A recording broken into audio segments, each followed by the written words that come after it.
Hey everybody, it's Dr. Andrew Hall from 𝑺𝒚𝒎𝒂𝒕𝒉𝒆𝒕🔬🔂 I'm coming to you today because I want to talk about how damaging stress can be to our bodies and why, especially over time, stress can cause so many different health issues. Now, I want to call your attention over to this picture right over here, but mainly the analogy that I want to use is a car analogy, also about gas or brake. Now, if you think of your car right now, you have a gas pedal, you have a brake pedal, and you're constantly using each one of those as you drive to accelerate and to use the brake at the same time. We're constantly going back and forth as we drive. It'd be very dangerous if you just hit the gas pedal and we're driving through suburban areas. It'd also be really dangerous if you were driving on the highway and just suddenly decided to do all brake all the time.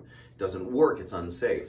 Our body, when it comes to stress, works in much the same way, and these pictures really kind of sum it up. And not to use too many fancy doctor words, but really our nervous system bounces between the sympathetic and the parasympathetic most of the day. And if you think of the sympathetic as being chased by a bear, that's fight or flight. You've probably heard about that before. The sympathetic. What most people haven't heard is the parasympathetic is being on vacation. It's rest, digest, reproduce, repair.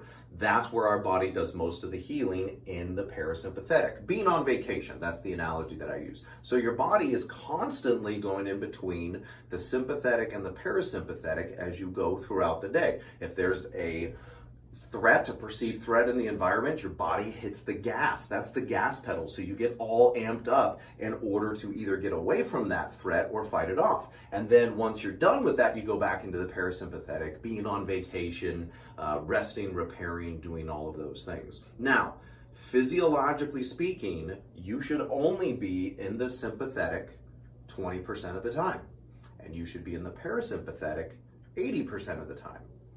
Anybody out there feel like they're on vacation 80% of the time? I don't think so. Most people are like, yeah, you need to switch those around. I feel like I'm in fight or flight 80% of the time. And here's a good way to know if you're in that place. I don't know if you've ever had a really long day and you come home, your body's exhausted, you lay down to go to bed, oh, I'm finally here in bed and I can rest.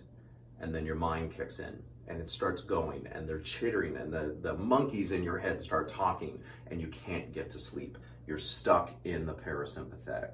And being stuck in the parasympathetic and being stuck in fight or flight chronically causes a whole host of health issues that we see in the office every day. So this is how we help people specifically with this, and understanding, hey, if you're stuck in the parasympathetic, your body can't heal, and you can't get back to those normal healthy things that you can do, especially people who have been dealing with the same symptoms over and over and over again and just can't get rid of it, like chronic headaches and chronic neck issues and low back issues. Most of those people have been stuck in this sympathetic for a long period of time. So if this video was helpful, leave us a comment, ask us a question, give us a like, share this with someone who you think is really dealing with a lot of stress, and maybe this is something that we can help them with and that they can help themselves with at the same time. So thank you very much.